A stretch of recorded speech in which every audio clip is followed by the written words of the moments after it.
Assalamualaikum warahmatullahi wabarakatuh. Selamat pagi teman-teman sekalian. Berjumpa kembali dengan saya Ahmad Fauzi dalam mata pelajaran teknologi jaringan.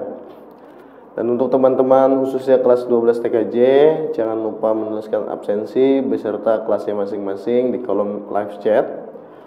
Jadi materi kita kali ini adalah membahas mengenai kinerja sistem komunikasi VoIP. Ya, langsung saja. Jadi sistem komunikasi merupakan himpunan perangkat keras dalam perangkat lunak yang dirancang untuk mengkomunikasikan informasi dari suatu lokasi ke lokasi lain. Sistem komunikasi bertugas untuk mengirimkan informasi dalam bentuk teks, suara, dan video. Komponen-komponen tersebut adalah sebagai berikut. Yang pertama, komputer yang digunakan untuk memproses data menjadi informasi. Lalu yang kedua, terminal atau perangkat input ataupun output yang digunakan untuk mengirimkan dan menerima data. Lalu yang ketiga, saluran komunikasi yang digunakan untuk mengalirkan informasi dari perangkat sender pengirim ke perangkat receiver atau penerima dalam suatu jaringan. Saluran komunikasi yang digunakan untuk mengalirkan informasi dari perangkat pengirim ke perangkat penerima dalam suatu jaringan. Lalu communication software atau perangkat lunak komunikasi yang berfungsi sebagai pengendali kegiatan input dan output beserta mengelola fungsi lain jaringan komunikasi.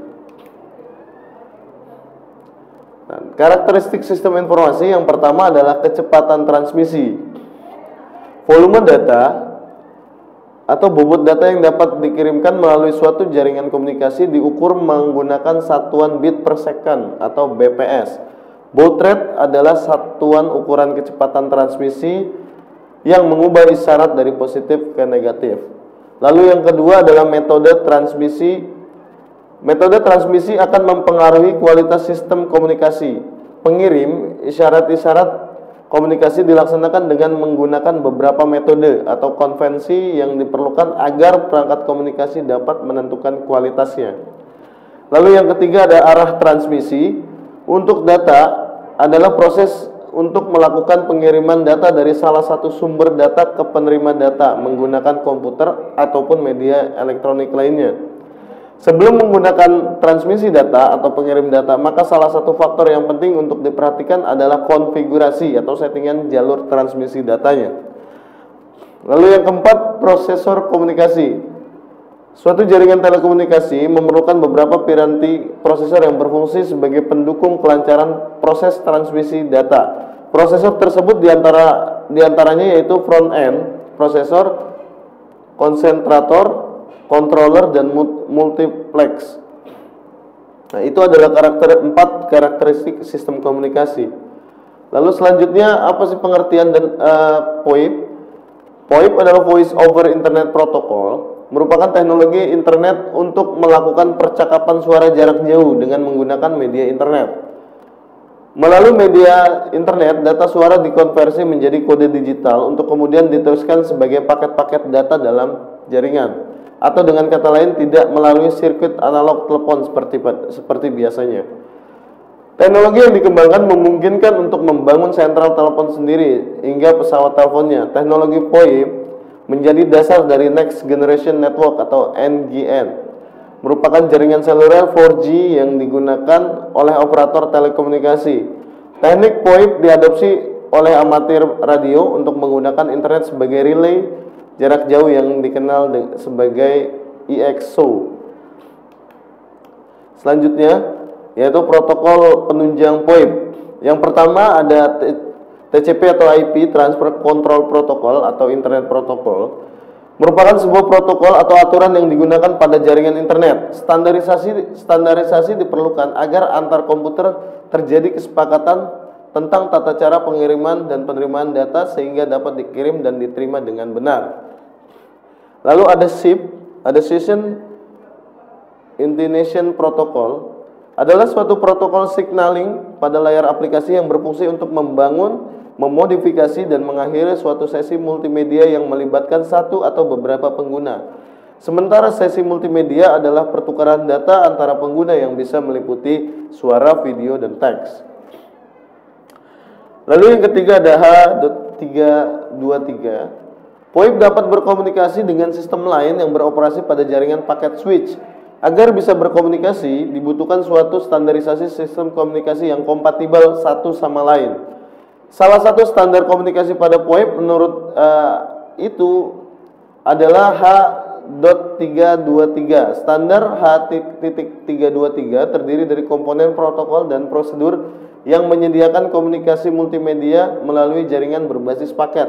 Contohnya adalah Internet Packet Exchange atau IPX. Lalu bagaimana prinsip kerja POIP? Jadi pertama Anda bisa lihat dari mobile device sampai terhubung pada mobile device lainnya. Satu pengguna terhubung dengan pengguna lainnya menggunakan internet, walaupun internet didukung dengan wifi router atau unlimited internet paket dan lain sebagainya. Suatu jaringan POIP dikatakan baik apabila bekerja sesuai dengan prinsip kerjanya. Prinsip kerja POIP yaitu mengkonversi atau mengubah suara analog yang diterima dari speaker komputer menjadi paket data digital. Kemudian paket dari komputer akan diteruskan melalui hub, router atau modem ADSL menggunakan data menggunakan perangkat yang sama. Pengirim sinyal ke remote destination atau tujuan pengiriman paket data dapat dilakukan secara digital. Caranya yaitu sebelum data suara analog dikirim, sinyal analog tersebut terlebih dahulu diubah menjadi data digital menggunakan ADC atau analog to digital converter untuk kemudian ditransmisikan ke pengirim. Lalu apa kelebihan POIP? Yang pertama, biaya lebih rendah untuk sambungan jarak jauh. Lalu yang kedua, memanfaatkan infrastruktur jaringan data yang sudah dilengkapi suara dan video. Lalu menggunakan bandwidth yang lebih kecil dibanding dengan telepon. Lalu selanjutnya memungkinkan untuk disandingkan dengan telepon. Lalu yang kelima adalah bisa menjadi jaringan yang cukup besar. Itu adalah kelebihan dari POIP. Lalu apa kekurangannya? Kekurangannya yang pertama, terkadang kualitas suara tidak sejernih PSTN atau telepon. Lalu yang kedua, terdapat sedikit jeda atau relay dalam berkomunikasi. Misalnya ketika kita bilang halo, beberapa detik kemudian baru di sana terdengar halo. Itu jeda atau delay. Lalu regulasi pemerintah adanya pembatasan penggunaan POIP untuk dihubungkan dengan telepon. Lalu biasanya kekurangannya adalah peralatannya relatif mahal. Lalu apa aja aplikasi POIP? Yang pertama ada Skype. Seperti yang kita ketahui sama-sama, Skype ini pasti kalian pernah menggunakan atau pernah mendengar. Saat ini aplikasi POIP yang banyak digunakan masyarakat, salah satunya adalah Skype. Skype adalah software aplikasi komunikasi suara berbasis IP melalui internet antara sesama pengguna Skype. Skype menggunakan protokol HTTP, Hypertext Transfer Protocol, untuk saling berkomunikasi. Lalu ada NetMeeting, adalah aplikasi yang dikembangkan oleh Microsoft yang merupakan salah satu pendukung POIP dan juga video conference. Aplikasi ini menggunakan protokol H.323 untuk video dan audio conference. NetMeeting memerlukan registrasi berupa user dan password agar dapat saling berkomunikasi. Lalu ada Xlite, adalah sebuah aplikasi open source pendukung POIP yang menggunakan teknologi SIP atau Session Initiation Protocol. Xlite versi 3 kini sudah memiliki fitur suara dan video sehingga lebih kaya fitur. Dan bila sobat ingin menggunakan aplikasi POIP, Xlite inilah yang lebih sederhana dan tidak berbayar. Walaupun sama-sama kita ketahui dalam penunjangan pembelajaran jarak jauh ini ada Zoom Meeting, ada Google Meet, dan lain sebagainya. Itu juga termasuk ke dalam aplikasi POIP, yang mana saya masih belum memasukkan ke dalam slide saya. Lalu selanjutnya, bagaimana prosedur pengujian POIP? Yang pertama, proses komunikasi diawali dengan sebuah pesan atau informasi yang harus dikirimkan dari perangkat satu ke perangkat lainnya. Ini menguji apakah POIP itu sudah terhubung atau tidak. Lalu yang kedua, pesan atau informasi tersebut selanjutnya dikonversi ke dalam bentuk biner atau bit, yang selanjutnya bit tersebut di-encode menjadi sinyal. Yang ketiga, sinyal tersebut kemudian oleh transmitter dikirimkan atau dipancarkan melalui media yang telah dipilih. Lalu yang keempat, dibutuhkan media transmisi seperti radio, optik, koaksial, tembaga yang baik agar gangguan selama pentransmisian data dapat dikurangi. Jadi selama dalam pengiriman data itu gangguannya bisa minimalisir. Ya, mungkin itu saja. Sekian dari saya terkait tentang memahami sistem kerja VoIP. Nanti kita akan bahas lebih detail mungkin di pertemuan selanjutnya. Saya pamit undur diri, mudah-mudahan bermanfaat. Wabillahi taufiq wal hidayah. Wassalamualaikum warahmatullahi wabarakatuh. Selamat